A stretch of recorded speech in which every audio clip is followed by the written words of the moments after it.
Fisher folk in Barangay Concepcion, Cabasalan, Zamboanga, Sibugay are turning their oyster harvest into a sustainable livelihood.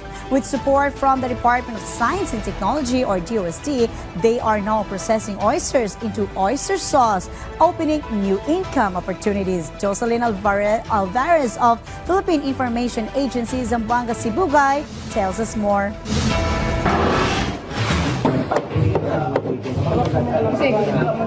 Fisher folk in Barangay Concepcion, Cabasalan, Zamboanga, Sibugay are turning their oyster harvest into a sustainable livelihood.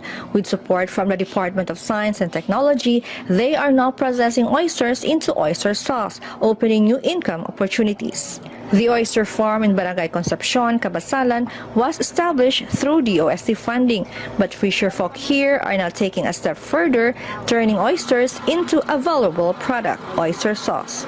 Through the Talaba Phase 2 project, DOST provided over 900,000 worth of food-grade processing equipment and packaging materials to the kapunungan sa gagmayng mangingisda sa Concepcion. This initiative builds on an earlier DOST-funded oyster farm.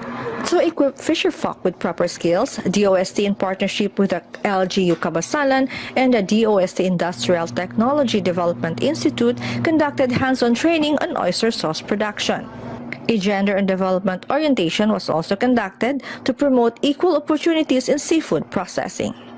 Kami po ay nagpapasalamat sa equipo pong nag-grant sa amin para magagamit po namin kaming pagkabuhayan sa paggawa po ng oyster sauce.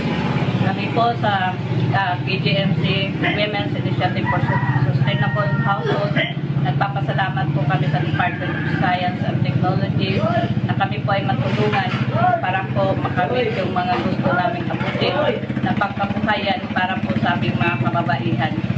With science and technology, DOST continues to empower small-scale fisherfolk, helping them create sustainable livelihoods. From the Philippine Information Agency, Zamboanga, Sibugay, Jocelyn Alvarez for Balitang Pambansa.